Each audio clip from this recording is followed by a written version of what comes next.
in that for so long, it's like the chemicals sometimes leak out into the food and drink that we have.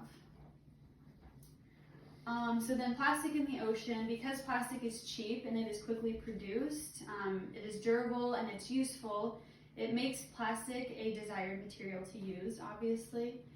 Durability is what makes plastic so dangerous to the environment though, including the oceans and our marine life. The main problem plastic has on ocean life is that plastic floats to the surface.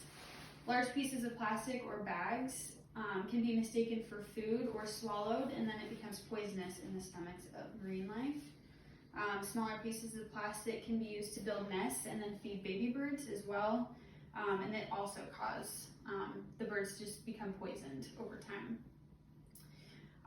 The plastic ring holders that you see that pop comes in often, I'm sure you've seen pictures of like it's stuck around animals' necks, and they're kind of defenseless, so when that happens, humans can't always, engage with the animals and help them get these things off, so it ends up being that the animals become poisoned, strangled, or, die.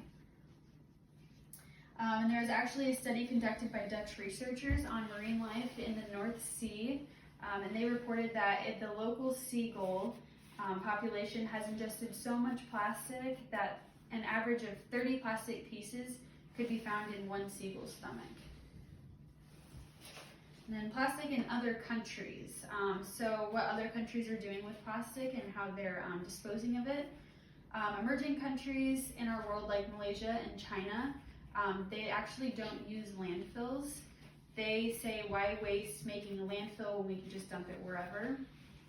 We call this mismanaged waste.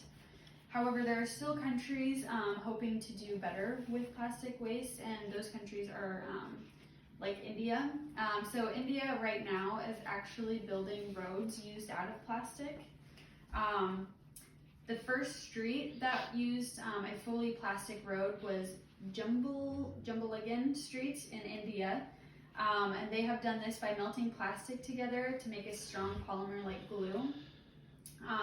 A quote from The Guardian says that the plastic tar roads have not developed any potholes, rutting, raveling, or edge flaw, even though these roads are more than 4 years old. And this was observed by an early performance report by India's Central Pollution Control Board. Today there are over 21,000 miles of plastic road in India. All right, so as you can see, plastic is all around us. While we as a society are attempting to ditch the single-use culture, it has become such a way of our lives that it can be difficult. We are just now beginning to find ways in which we can reduce and reuse efficiently. With background on plastic, the way we use it, and the effects on our environment, I hope you gained some insight on the world we live in, which is plastic.